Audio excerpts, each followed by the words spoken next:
Hi ಎಲ್ರಿಗೂ ನಮಸ್ಕಾರ. ಎಲ್ಲರೂ ಹೇಗಿದ್ದೀರಾ? ಎಲ್ಲರೂ ಚೆನ್ನಾಗಿದ್ದೀರಾ ಅಂದ್ಕೊಂಡಿದ್ದೀನಿ. Welcome back to my YouTube channel. ನನ್ನ ಮಗಳು ಕೂಡ ಹಾಯ್ ಮಾಡ್ತಿದ್ದಾಳೆ ಮತ್ತು ಹೇಗೆ ಕಾಣಿಸ್ತಿದ್ದಾಳೆ ಅಂತ ಕೇಳ್ತಿದ್ದಾಳೆ.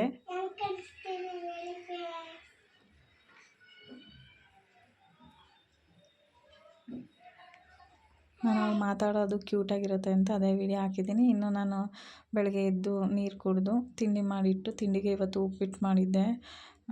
ಏನು ಮಾಡೋದು ದಿನ ತಿಂಡಿ ಅಂತ ಹೇಳಿ ಉಪ್ಪಿಟ್ಟು ಮಾಡಿದ್ದೆ. ಅದಾದಮೇಲೆ ನನ್ನ ಮಗಳಿಗೆ ಹಾಕಿ ತಿನ್ನಿಸಿ ಅವಳನ್ನು ಸ್ಕೂಲ್ ಕಡೆ ಕರ್ಕೊಂಡು ಹೊರಟಿದ್ದೀನಿ. ಇಲ್ಲೇ ನನಗೆ ವಾಕಬಲ್ ಡಿಸ್ಟೆನ್ಸ್ ಆಗುತ್ತೆ ಸ್ಕೂಲು. ಕರ್ಕೊಂಡೋಗಿ ಬಿಟ್ಟು ಬಂದು ನಾನು ವಾಷಿಂಗ್ ಮಿಷಿನ್ಗೆ ಬಟ್ಟೆ ಹಾಕಿದ್ದೆ. ಬಟ್ಟೆ ಕೂಡ ಹಾಕ್ತಾಯಿದ್ದೀನಿ ಇವಾಗ. ಅದಾದಮೇಲೆ ನಾನು ಇನ್ನು ವೀಡಿಯೋ ಕಂಟಿನ್ಯೂ ಮಾಡಲಿಲ್ಲ. ಇದು ಸಂಜೆ ವೀಡಿಯೋ. ನನ್ನ ಮಗಳೆಲ್ಲ ಕರ್ಕೊಂಡು ಬಂದಾದಮೇಲೆ ಅವಳಿಗೆ ಹೋಮ್ವರ್ಕ್ ಮಾಡಿಸ್ತಾಯಿದ್ದೀನಿ. ಹೋಮ್ವರ್ಕ್ ಮಾಡಿಸಿ ಅಷ್ಟರೊಳಗಾಗಲೇ ನಾನು ಮನೆಯೆಲ್ಲ ಒರೆಸಿ, ಇವತ್ತು ಶುಕ್ರವಾರ ಆಗಿರೋದ್ರಿಂದ ಪೂಜೆ ಕೂಡ ಮಾಡಿದ್ದೀನಿ. ಆದರೆ ಹೂವು ಏನೂ ಹಾಕಿಲ್ಲ, ಯಾಕೆಂದರೆ ನಾನು ಶನಿವಾರ ವಾರ ಮಾಡ್ತೀನಿ, ಅದಕ್ಕಾಗಿ. ಅದಾದಮೇಲೆ ನಾನು ಟೀ ಕೂಡ ಕುಡಿದು ಇನ್ನು ನಾನು ಅಡುಗೆಗೆ ತಯಾರಿ ಮಾಡ್ಕೋಬೇಕಂತೇಳಿ ಬಸ್ಸಾರು ಮಾಡಬೇಕು ಅಂತೇಳಿ ಇವತ್ತು ಸ್ವಲ್ಪ ಸೊಪ್ಪು ಕೂಡ ಇತ್ತು, ಅದನ್ನು ಕೂಡ ವಾಶ್ ಮಾಡಿ ಎತ್ತಿಟ್ಟಿದ್ದೆ ಸ್ವಲ್ಪ ನೀರೊಳಗೆ ಹಾಕಿ. ಇನ್ನು ಇಲ್ಲಿ 2 ಥರ ಬೇಳೆ ಮಿಕ್ಸ್ ಮಾಡಿದ್ದೀನಿ ಬಸ್ಸಾರಿಗೆ, ತೊಗರಿಬೇಳೆ ಮತ್ತು ಹೆಸ್ರು ಕಾಳು. ಮತ್ತು ಟೊಮೊಟೊ ಕೂಡ ಅದನ್ನು ಸ್ವಲ್ಪ ಕಟ್ ಮಾಡಿ ಹಾಕಿದ್ದೀನಿ. ಒಳಗಡೆ ಹುಳ ಎಲ್ಲ ಇರುತ್ತೆ ಅಲ್ಲ, ಕುಕ್ಕರಲ್ಲಿ ಒಂದು ವಿಷಲ್ ಕೂಗಿಸಿದ್ರೆ ಸಾಕು, ಬೇಳೆ ಬೇಗ ಬೇಯುತ್ತೆ. ಅದಾದಮೇಲೆ ಒಂದು ಬಾಣಲಿ ಇಟ್ಟು ಅದಕ್ಕೆ ಸ್ವಲ್ಪ ಒಣಮೆಣ್ಸಿನ್ಕಾಯಿ ಮತ್ತು ಬೆಳ್ಳುಳ್ಳಿನ ಹಾಕಿ ಚೆನ್ನಾಗಿ ಹುರ್ಕೋತಿದ್ದೀವಿ. ಊರ ಕಡೆ ಆದರೆ ಒಲೆ ಇರುತ್ತೆ, ಒಲೆಯಲ್ಲಿ ಕೆಂಡದಲ್ಲಿ ಸುಟ್ಟು ಮಾಡ್ತೀವಿ. ಹಾಗಾಗಿ ಇಲ್ಲಿ ಒಲೆ ಇಲ್ಲದ ಕಾರಣ ಗ್ಯಾಸಲ್ಲೇ ಮಡಿಕೋಬೋದು. ಗ್ರಿಲ್ ಬರುತ್ತಲ್ಲ, ಅದನ್ನು ಹಾಕ್ಕೊಂಡು ಮಾಡ್ಕೊತಾರೆ. ಬಟ್ ನನ್ನ ಹತ್ರ ಗ್ರಿಲ್ ಇಲ್ಲ. ನಾನು ಬಾಣಲಿಲೇ ಯಾವಾಗ ಮಾಡಬೇಕು ಅಂದರೂ ಬಾಣಲಿಲೇ ಈ ಥರ ಹುರ್ಕೊತೀನಿ. ಅದಕ್ಕಿಂತ ಮುಂಚೆ ಒಂದು ಸಣ್ಣ ಈರುಳ್ಳಿ ಕೂಡ ಇಟ್ಕೊಂಡಿದ್ದೆ. ಇದನ್ನು ಹಾಕಿದ್ರೆ ಟೇಸ್ಟ್ ಚೆನ್ನಾಗಿರುತ್ತೆ ಬಸ್ಸಾರಿಗೆ ಅಂತೇಳಿ. ಮತ್ತು ಇನ್ನು ಮಿಕ್ಸಿ ಜಾರಿಗೆ ಅದನ್ನು ಕೂಡ ಹಾಕಿ ಬೆಳ್ಳುಳ್ಳಿ, ಒಣಮೆಣ್ಸಿನ್ಕಾಯಿ ಎಲ್ಲ ಸುಟ್ಟಿರೋದೆಲ್ಲ ಹಾಕಿ 1 ಟೇಬಲ್ ಸ್ಪೂನಷ್ಟು ಜೀರಿಗೆ ಹಾಕಿದ್ದೀನಿ. 1 ಟೀ ಸ್ಪೂನಷ್ಟು ಕಾಳು ಮೆಣಸು ಹಾಕಿದ್ದೀನಿ. ನೋಡ್ಬೋದು ನೀವು, ಅಷ್ಟೇ ಹಾಕಿರೋದು. ಯಾಕೆಂದರೆ ಒಣಮೆಣ್ಸಿನ್ಕಾಯಿ ಕೂಡ ಖಾರ ಇದೆ ಇದು, ಅದಕ್ಕೋಸ್ಕರ ಮೆಣಸು ಕೂಡ ಕಡಿಮೆನೇ ಹಾಕಿದೆ, 1 ಟೀ ಸ್ಪೂನಷ್ಟು. ಮತ್ತು ಇಲ್ಲಿ ಟೊಮೊಟೊ ಎಲ್ಲ ಬೇಳೆ ಎಲ್ಲ ಬೆಂದಿತ್ತಲ್ಲ, ಆ ಟೊಮೊಟೊ ಕೂಡ ಹಾಕಿ ಮಿಕ್ಸಿ ಜಾರ್ಗೆ ಹಾಕ್ತಿದ್ದೀನಿ. 2 ಟೊಮೊಟೊ ಹಾಕಿದ್ದೀನಿ. ಇದನ್ನು ನೀವು ಡೈರೆಕ್ಟಾಗಿ ಮಿಕ್ಸಿ ಜಾರ್ಗೆ ಹಾಕ್ತಲೇ ತಣ್ಣಗೆ ಇಟ್ಬಿಟ್ಟು ಪ್ಲೇಟಿಗೆ ಹಾಕಿ ತಣ್ಣಗೆ ಮಾಡಿ ಕೂಡ ಹಾಕ್ಬೋದು. ನಾನು ಮಿಕ್ಸಿ ಜಾರ್ಗೆ ಹಾಕಿ ಸ್ವಲ್ಪ ತಣ್ಣೀರು ಹಾಕ್ಬಿಟ್ಟು ಬಿಟ್ಬಿಡ್ತೀನಿ, ಬೇಗ ಕೂಲ್ ಆಗುತ್ತೆ. ಅದ್ರ ಜೊತೆಗೆ ಬೇಳೆನೂ 1-2 ಅದು ತೊಗೊಂಡಿದ್ದೀನಲ್ಲ, ಆ ಸ್ಪೂನಲ್ಲಿ 2 ಸ್ಪೂನಷ್ಟು ದೊಡ್ಡದು ಸೌಟ್ ಥರ, ಅದು 2 ಹಾಕ್ತಿದ್ದೀನಿ. ಅದಾದಮೇಲೆ ಸ್ವಲ್ಪ ಕೊತ್ತಂಬರಿ ಸೊಪ್ಪು ಚೆನ್ನಾಗಿರುತ್ತೆ. ನಾನು ಈ ರೀತಿ ಮಾಡ್ತೀನಿ, ಒಬ್ಬೊಬ್ಬರು ಒಂದೊಂದು ಥರ ಮಾಡ್ತಾರೆ. ನೀವು ಯಾವ ಥರ ಮಾಡ್ತೀರಾ ಅನ್ನೋದನ್ನ ಕಮೆಂಟ್ ಮಾಡಿ. ಇದಾದಮೇಲೆ ಸ್ವಲ್ಪ ಕಾಯಿ ತುರಿ ಜಾಸ್ತಿ ಹಾಕ್ಬಾರ್ದು, ಸ್ವಲ್ಪ 1-2 ಟೇಬಲ್ ಸ್ಪೂನಷ್ಟು ಹಾಕಿದ್ರೆ ಸಾಕು. ಸ್ವಲ್ಪ ಹುಣ್ಸೆಹಣ್ಣು ಕೂಡ ಹಾಕಿದ್ದೀನಿ. ಅದಾದಮೇಲೆ ಅದನ್ನು ರುಬ್ಕೋಬೇಕು. ರುಬ್ಬೋಕ್ಕಿಡೋಕ್ಕಿಂತ ಮುಂಚೆ ಸೊಪ್ಪನ್ನ ನಾನು ಮತ್ತೆ ಕುಕ್ಕರಲ್ಲೇ ಹಾಕಿ ಅದೇ ಬೇಳೆಗೆ ಬೇಯೋಕ್ಕಿಟ್ಟಿದ್ದೀನಿ. ಕೂಗಿಸ್ಕೋಬೋದು, ಇಲ್ಲಾಂದರೆ ಸುಮ್ಮನೆ ಹಂಗೆ ಬೇಯಿಸ್ಬೋದು. ನಾನು ಒಂದು ವಿಷಲ್ ಕೂಗಿಸ್ಬಿಟ್ಟೆ ನೋಡ್ಕೊಳ್ದಲೇ, ಚೆನ್ನಾಗಿ ಬೆಂದೋಗಿದೆ ಸೊಪ್ಪು. ಅದಾದಮೇಲೆ ಖಾರ ಕೂಡ ರುಬ್ಬಿ ಒಂದು ತಪ್ಪಲೆ ಇಟ್ಟು ಅದಕ್ಕೆ ಹಾಕಿದ್ದೀನಿ, ಅದು ಬೇಯ್ತಾ ಇರಲಿ ಅಂತ ಹೇಳ್ಬಿಟ್ಟು. ಹಿಂಗೆ ನಮಗೆ ಯಾವ ಬೇಕೋ ಇದನ್ನು ಸೊಪ್ಪು ತೆಗ್ದಿದ್ದು ನೀರು ಇರುತ್ತಲ್ಲ, ಅದು ಕೂಡ ಹಾಕ್ತೀವಲ್ಲ, ಇವಾಗ ಗಟ್ಟಿ ಕಾಣಿಸುತ್ತೆ, ಆವಾಗ ಸರಿ ಹೋಗುತ್ತೆ. ಒಂದು ಮೀಡಿಯಮ್ ಆಗಿರುತ್ತೆ. ಇನ್ನು ಸೊಪ್ಪು ಕೂಡ ಬೇಯ್ತಾ ಇದೆ. ಬೆಂದಾದಮೇಲೆ ಅಷ್ಟರೊಳಗೆ ಕರೆಂಟ್ ಹೊಂಟೋಯ್ತು. ಕರೆಂಟ್ ಹೊಂಟೋದ್ರೂ ವೀಡಿಯೋ ಮಾಡೋದು ಬಿಡಬಾರ್ದು ಅಂತ ಹೇಳಿ ಇವಾಗ ನಾನು ನೋಡಿ, ಇದು ಬಸ್ಸಾರು ಬೇಯ್ತಾ ಇದೆ. ಅದಕ್ಕೆ ಇನ್ನು ಸೊಪ್ಪು ಮತ್ತು ಇದನ್ನು ನೀರನ್ನ ಸಪ್ರೇಟ್ ಮಾಡ್ಕೋಬೇಕು, ಸಪ್ಪೆ ನೀರು ಅಂತ ಅಂತೀವಿ. ಅದನ್ನೆಲ್ಲ ಸಪ್ರೇಟ್ ಮಾಡ್ಕೊಬಿಟ್ಟು ಈಗ ನೋಡಿ, ಕಾಳು ಸೊಪ್ಪು 2 ಸಪ್ರೇಟ್ ಮಾಡಿಕೊಂಡು ಇನ್ನು ಕುದೀತಿರೋ ಸಾಂಬಾರಿಗೆ ಅದನ್ನು ಸಪ್ಪೆ ನೀರು ಅಂತೀವಿ ನಮ್ಮ ಕಡೆ, ಅದನ್ನು ಸೇರಿಸ್ತಾ ಇದ್ದೀನಿ. ಸೇರಿಸಿದಾದ್ಮೇಲೆ ಚೆನ್ನಾಗಿ 1-2-3 ನಿಮಿಷ ಕುದಿಯೋಕ್ಕೆ ಬಿಡಬೇಕು. ಚೆನ್ನಾಗಿ ಕುದ್ದಿದ್ರೇ ಬಸ್ಸಾರು ಟೇಸ್ಟ್ ಬರೋದು. ಅದಾದಮೇಲೆ ನಾನು ಈಗ ಏನೋ ಗೊತ್ತಿಲ್ಲ, ಇವತ್ತು ಕರೆಂಟು ಹೊರಟೋಗಿದ್ದು ಒಂದು ಅರ್ಧ ಗಂಟೆ ಆದರೂ ಬರಲೇ ಇಲ್ಲ. ನಾನು ಮೊದಲೇ ಖಾರ ರುಬ್ಕೊಂಡಿದ್ದು ನಂಗೆ ಒಳ್ಳೇದಾಯಿತು. ಅದಾದಮೇಲೆ ಒಂದು ಬಾಣಲಿಗೆ ಸ್ವಲ್ಪ ಎಣ್ಣೆ ಹಾಕ್ಬಿಟ್ಟು ಕಾಳು ಸೊಪ್ಪು ಒಗ್ಗರಣೆ ಮಾಡ್ಕೊಳ್ಳೋಣ ಅಂಥೇಳಿ 1-2 ಗೆಡ್ಡೆ ಸಣ್ಣದು ಈರುಳ್ಳಿ ಮತ್ತು ಒಂದೇ ಮೆಣ್ಸಿನ್ಕಾಯಿ ಹಾಕಿರೋದು. ನನ್ನ ಮಗಳು ಖಾರ ಅಂತಾಳೆ, ಅದಕ್ಕೋಸ್ಕರ ಒಂದೇ ಒಂದು ಮೆಣ್ಸಿನ್ಕಾಯಿ ಹಾಕಿದ್ದೀನಿ ಅಷ್ಟೇ.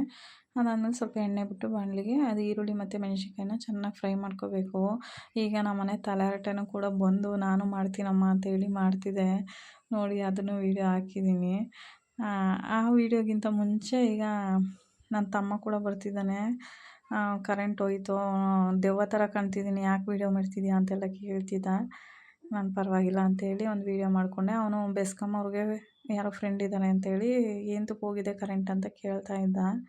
ಅವನಲ್ಲಿ ಕೇಳ್ಕೊಂಡು ಮಾತಾಡ್ಕೊಂಡು ಹಾಲಲ್ಲಿ ಕೂತಿದ್ದ. ಇನ್ನು ನಾನು ನನ್ನ ಮಗಳು ಈ ಥರ ಮಾಡ್ತಾಯಿದ್ದೀವಿ. ವ್ಲಾಗ್ ಮಾಡೋದ್ರಲ್ಲಿ ಅವಳಿಗೆ ತುಂಬ ಇಷ್ಟ ಆಗುತ್ತೆ ಈಗಂತೂ. ನಾನು ಮಾಡ್ತೀನಿ, ನಾನು ವಾಯ್ಸ್ ಓವರ್ ಕೊಡ್ತೀನಿ ಅಂತೆಲ್ಲ ಹೇಳ್ತಿರ್ತಾಳೆ. ಖುಷಿಯಾಗುತ್ತೆ. ನಮ್ಮನ್ನು ನೋಡಿ ಮಕ್ಳುಗಳು ಕಲಿಯೋದು, ಅದು ಒಳ್ಳೇದು ಕಲಿತ್ರೆ ತುಂಬ ಒಳ್ಳೆಯದು. ಅದಾದಮೇಲೆ ಇನ್ನು ಸೊಪ್ಪು ಕೂಡ ಬೆಂದಿದೆ. ಈರುಳ್ಳಿ ಎಲ್ಲ ಚೆನ್ನಾಗಿ ಒಂದು 2 ನಿಮಿಷ ಫ್ರೈ ಆದಮೇಲೆ ಅದು ಸೊಪ್ಪು ಬೆಂದಿರೋದನ್ನ ತಗೊಂಡು ಮಿಕ್ಸ್ ಮಾಡೋದು ಅಷ್ಟೇ. ನಾನು ಮಾಡೋಕ್ಕೆ ಬಿಡ್ತಿಲ್ಲ ನನ್ನ ಮಗಳು. ನಾನು ಮಾಡ್ತೀನಿ ಅಂತ ಇದನ್ನು ಮಾಡ್ತಾನೇ ಇದ್ದಾಳೆ. ನಾನು ಮಾಡ್ತೀನಮ್ಮ, ಓ ಘಮ ಘಮ ಅಂತಿದೆ, ಟೇಸ್ಟ್ ಸಖತ್ತಾಗಿದೆ ಅಲ್ವಾ ಅಂತೆಲ್ಲ ಹೇಳಿ ಮಾಡ್ತಿದ್ಲು. ಆದರೆ ಅದನ್ನು ವೀಡಿಯೋ ಹಾಕಿಲ್ಲ, ಡಿಸ್ಟರ್ಬೆನ್ಸ್ ಜಾಸ್ತಿ ಇದೆ, ಮಕ್ಕಳು ಎಲ್ಲ ಕೂಗಾಡ್ತಿದ್ದಿದ್ದು. ಅದಕ್ಕೋಸ್ಕರ ವಾಯ್ಸ್ ಓವರೇ ಕೊಡ್ತಿದ್ದೀನಿ. ಇನ್ನು ಸ್ವಲ್ಪ ಕಾಯಿ ತುರಿ ಹಾಕಿ ಮಿಕ್ಸ್ ಮಾಡಿ 1 ನಿಮಿಷ ಫ್ರೈ ಮಾಡಿದ್ರೆ ಮುಗೀತು.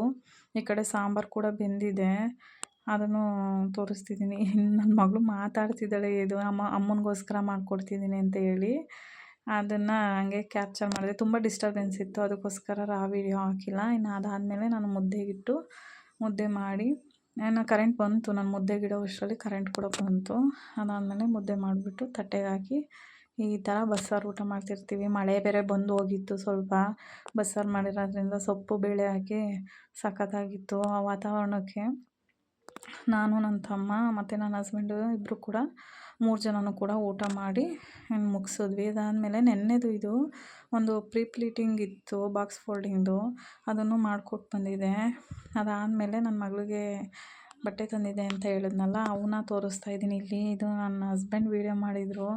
ಅದನ್ನು ಇನ್ಸ್ಟಾಗ್ರಾಮ್ಗೆ ವೀಡಿಯೋ ಹಾಕೋ ಥರ ಮಾಡಿಬಿಟ್ಟಿದ್ದಾರೆ. ಆದ್ರೂ ಅದಕ್ಕೂ ವಾಯ್ಸ್ ಓವರೇ ಕೊಡ್ತಿದ್ದೀನಿ.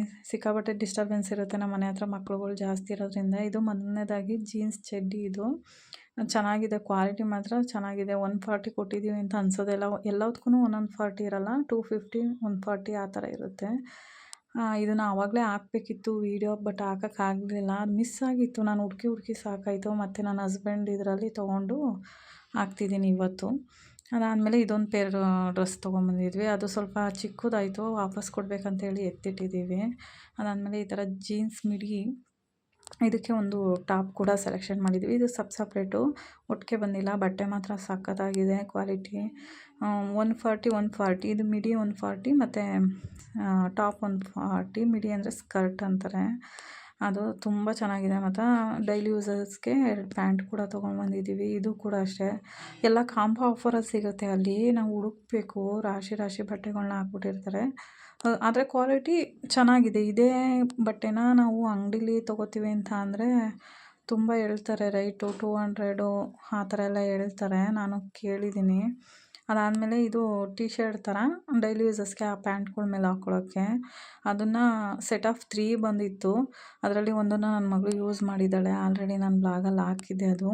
ಅದಾದಮೇಲೆ ಇದೇ 2 ಕಲರು, ಮತ್ತು ಅದೇ ಥರ ಟಿ ಶರ್ಟಲ್ಲಿ ಇದೆಲ್ಲ ಮನೆ ಹತ್ರ ಹಾಕೋಕ್ಕೆ ಚೆನ್ನಾಗಿರುತ್ತೆ ಅಂತೇಳಿ ಇದು ಸೆಟ್ ಆಫ್ 3 ಬಂದಿದೆ. ಚೆನ್ನಾಗಿದೆ ಕಲರ್ಗಳೆಲ್ಲ. ಇದಂತೂ ಮೊದಲನೇ ಟಿ ಶರ್ಟ್ ತೋರಿಸಿರೋದ್ಕಿಂತ ಈ ಟಿ ಶರ್ಟ್ಗಳು ತುಂಬ ಕ್ವಾಲಿಟಿ ಚೆನ್ನಾಗಿದೆ. ಇದಕ್ಕೇನಿಲ್ಲ ಅಂದರೆ ಒಂದು 250 ಒಂದೊಂದಕ್ಕೇ ಹೇಳ್ತಾರೆ ಅಂಗಡಿ ಕಡೆ ಹೋದರೆ. ಹಾಗಾಗಿ ಇಲ್ಲಿ ವರ್ತ್ ಅಂತ ಅನ್ನಿಸ್ತು ನಮಗೆ ಇದೆಲ್ಲ ತೊಗೊಂಬಂದಿದ್ದು. ಒಂದು ಸತಿ ಹೋಗಿದ್ಕೂ ಚೆನ್ನಾಗಿ ಶಾಪಿಂಗ್ ಮಾಡಿದ್ದು ಅವಳಿಗೆ. ಅಂದರೆ ತುಂಬ ಓವರಾಗಿ ಏನು ದುಡ್ಡು ಸ್ಪೆಂಡ್ ಮಾಡಿ ಶಾಪಿಂಗ್ ಮಾಡಿಲ್ಲ, ಇರೋ ಬಜೆಟಲ್ಲಿ ನೋಡಿಕೊಂಡು ಶಾಪಿಂಗ್ ಮಾಡಿದ್ವಿ. ಇನ್ನು ಇದು ಟವಲ್ಗಳು, ಇದು ಕಿಚನ್ಗಾದರೂ ಯೂಸ್ ಆಗುತ್ತೆ ಮತ್ತು ಲಂಚ್ ಬ್ಯಾಗ್ಸ್ಗೆ ಹಾಕೋಕ್ಕೆ ಯೂಸ್ ಆಗುತ್ತೆ, ಅದಕ್ಕೆ ಅಂತ ತೊಗೊಂಡೆ. ಇದು ಸೆಟ್ ಆಫ್ 4 ಬಂದಿರುತ್ತೆ. ಇದನ್ನೂ ಆಲ್ರೆಡಿ 2 ಯೂಸ್ ಮಾಡ್ತಿದ್ದೀನಿ, ಹಾಗಾಗಿ ಇನ್ನೆರಡು ಇದೆ. ಮತ್ತು ಇನ್ನರ್ ವೇರ್ ಕೂಡ ತೊಗೊಂಡೆ. ಇದು ಸೆಟ್ ಆಫ್ 4 ಕಾಂಬೋ. ಅಲ್ಲಿ ತುಂಬ ಕಾಂಬೋ ಸೆಟ್ ಇರುತ್ತೆ. ಟವಲ್ಗಳು, ಈ ಇನ್ನರ್ಸ್ ವೇರ್ಗಳು, ಮಿಕ್ಕಿದ್ದು ಮಕ್ಳುಗಳಿಗೆ ಅಂತ ಅಂದಲೇ ದೊಡ್ಡವ್ರಿಗೂ ಕೂಡ ಎಲ್ಲ ಕಾಂಬೋ ಆಫರಲ್ಲೇ ನಡೀತಾ ಇರುತ್ತೆ. ಹೋಗಿ ಒಂದು ಸತಿ ಚೆಕ್ ಮಾಡಿ, ಅಲ್ಲಿ ಹೋಗಿ ಒಂದು ಸತಿ ನೋಡಿ ನೀವು. ಸಕ್ಸಸ್ ಬಜಾರ್ ಅಂತ ನೆಲಗದ್ರನಹಳ್ಳಿ 8ನೇ ಮೈಲಿಗೆ ಹೋಗೋ ರೋಡಲ್ಲಿದೆ. ಅದು ಚೆನ್ನಾಗಿದೆ, ನಮಗೇನು ಇಷ್ಟ ಆಯಿತು. ನಮ್ಮ ತಂಗಿ ಮನೆಗೆ ಹೋಗಿದ್ವಲ್ಲ, ಅಲ್ಲಿ ನಾವು ಇದನ್ನು ನೋಡಿ ಎತ್ಕೊಂಬಂದಿದ್ದು. ಇನ್ನು ಇವತ್ತಿನ ವೀಡಿಯೋ ಇಷ್ಟೇ ಆಗಿರುತ್ತೆ. ಪ್ಲೀಸ್ ಸಬ್ಸ್ಕ್ರೈಬ್ ಮಾಡ್ಕೊಂಡು ವೀಡಿಯೋ ನೋಡಿ, ಎಲ್ಲರೂ ಸಪೋರ್ಟ್ ಮಾಡಿ. Thank you.